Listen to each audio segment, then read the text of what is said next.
Assalamu alaikum. Today we are interviewing Shakil Durrani.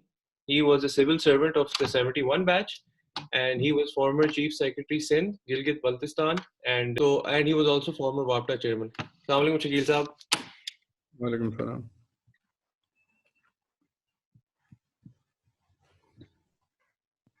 Discussing the situation regarding the coronavirus crisis.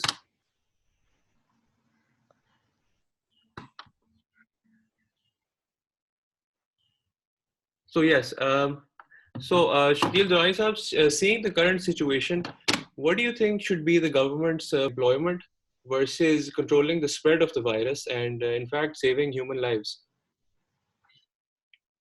I think there's little doubt about that. Saving human lives is the ultimate priority, the first priority. There's nothing more important than saving human lives. But I think you could get some economic growth also. But saving lives and reducing the illnesses, that ought to be the highest priority. Yes, I agree. Definitely, that should be the main priority. Okay, and my second question would be, so what is your opinion regarding the effectiveness of the current lockdown? And the other part to this question is that, is there a difference between the government's idea of a lockdown and a provincial lockdown? Well, actually, the world over, it has been recognized that a lockdown is the only way to control the spread of the coronavirus. Yes. And that has been practiced the world over. Countries that delayed it, like the United Kingdom and Italy, and maybe also the United States, they have suffered more. Yeah. But the countries which were proactive, which took the right decisions early on, they have done much better. So lockdown, you can't escape a lockdown. That is the only way of dealing with this. Now, fortunately, in all 4 provinces of Pakistan and also Gilgit-Baltistan and Azad Kashmir, there is a lockdown. Okay, there is. It's not very effective because I think there is an element of doubt amongst the people. There's an element of confusion. People are not taking it as seriously as they should.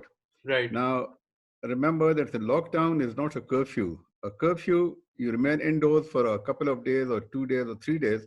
Okay. And then you are allowed a couple of hours to come out and buy your provisions. But in a lockdown means that you stay indoor in your homes, but different people are allowed to come out, one per family, to go and get the groceries or some medicines or whatever. Right. And there's a constant movement out of people from their homes, but just one person every 2 days or every day from his house to buy groceries and the essentials.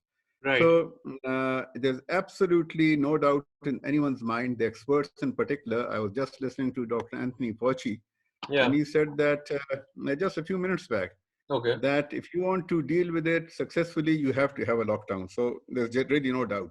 Agreed.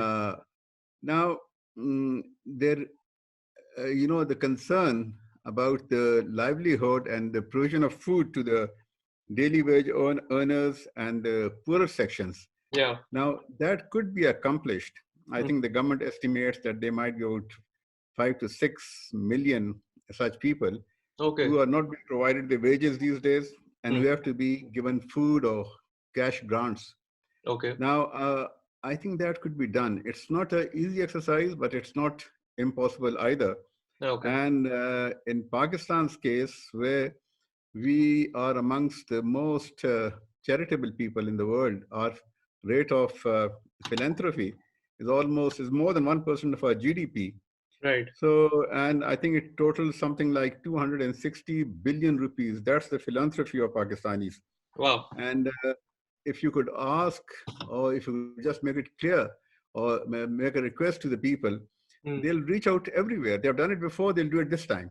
They did it when the earthquake struck in 2005. They did it again when there was a crisis in the Malakand division and people of the entire district of Swat moved out. The people were there to help them. Yes. So I'm quite sure they'll be able to do that. But you have to first decide, the first priority is a lockdown. Of And course. all four provinces, as I said, are in a lockdown. Hmm. Uh, just that it's not being very effective. And that's partly because some people are taking it lightly, and Right. others are a bit confused whether to lock down or not to lock down. Or not to lockdown. Okay, thank you. Okay, now my third question, Shakil Dawai sahab, is could you elaborate on your plan concerning the development of a socio-economic profile of Mehrabadi and amidst the coronavirus crisis, and how would you conduct this procedure? And as it is imminent that the spread of the virus will in fact lead to a total lockdown of food and needs of these daily wage earners. Well, Mehrabadi is a settlement. It's an informal settlement just in Islamabad, next to the, I think, G11 or G12 sectors. Yes. Uh, and it is a low income group. Okay. Most of the people over there are either daily wage Yeah. earners, or they are taxi drivers, or they are cleaners, or they are servants, a great majority of them. Right. And it is very important that we have an accurate socioeconomic profile Yeah. of this region, because that could be replicated in the other slums and Right. the poorer areas around Islamabad. As you know, Islamabad is surrounded by areas which could really be called slums in a sense. You Yes. know, the Barakau area, the Tarnaul area, the uh, other areas closer to Rawalpindi. Yes. So I thought that a survey could be done, let's say by the Pakistan Institute of Development Economics Hmm. and the District Administration Islamabad. Yes. The District Administration Islamabad is functioning quite effectively, very effectively actually. And they are in touch with PIDE, Yeah. and PIDE would, of course, determine the pro forma for them. And you could, within 3 or 4 days, if you employ as surveyors the local people, the college students who live over there, or the university students, or the school students, and in 3 or 4 days, they'll be able to present you with a profile, because I believe there are about 5 to 6,000 families living in Mehrabadi. Okay. So they can get you a profile in 5 or 6 days, find out the number of people in every house, Yeah. their monthly incomes, The monthly their income. livelihoods, the Hmm. addresses of where they work, Right.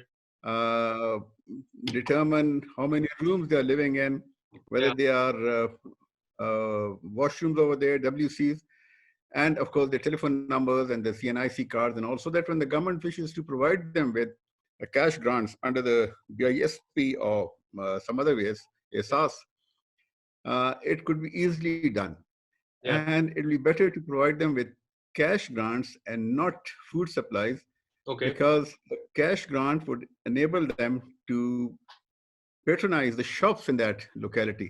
So there's Okay. going to be a circulation of money, and more people are going to get a gainful employment. So I think if this succeeds, jointly by the PIDE and the Yeah. district administration in Islamabad, History. Yeah. maybe this could be replicated all over Pakistan, and almost with the click of a button, then you'll know precisely uh, how many people need Yeah. assistance, Yeah. and how quickly could you send it to them. Yeah. But remember, for 4 weeks or maybe 6 weeks, you have to have a lockdown. Okay. If you don't have a lockdown, you know, today uh, um, the TV news said that the government expects 50,000 cases in Yeah. the next 3 weeks. 50,000. Wow. And 50,000, yes. And this could skyball, this could Indeed. continue to rise.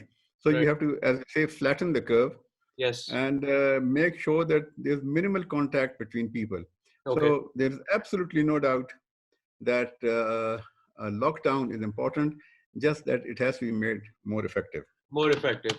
Thank you so much, Shakil sir, for your insight. Now, last question, which we have is, so, you know, the situation with the current lockdown, there are estimates that it could spread, it could extend to many months, which is maybe even 3-4 months, with educational institutes set to open for now on the 31st of May. So what would you say, how would you envision a post-corona Pakistan, in your opinion? What do you think it will be like? Well, I think that is still uh, maybe some months away. Right now, our focus should be of the existing corona situation and how do we deal with it.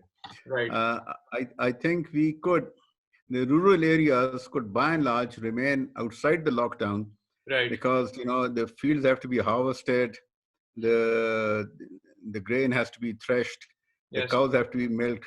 yes, So in the rural areas, and the new crop has to be planted. The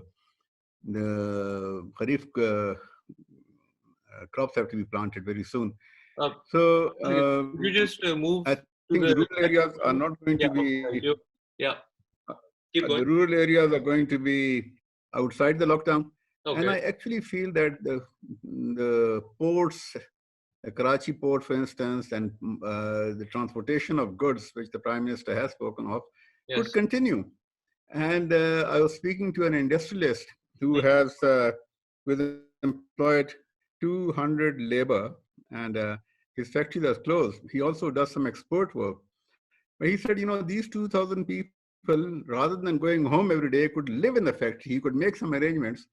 So if you have self-contained units, self-contained factories, to the extent that's possible, get yes, as many people to live in the factories, yes, sir. so that not only is livelihood accounted for, the problem of food supplies and the problem of uh, those below the poverty level could be taken care of. What happens post corona? Of Yeah, course, that's a bigger question, it is. and we'll have to do many things Yes, differently from the way we have done them in the past. of course. Thank you so much, Akil Saab. What great You're insight. Thank you so much for your time.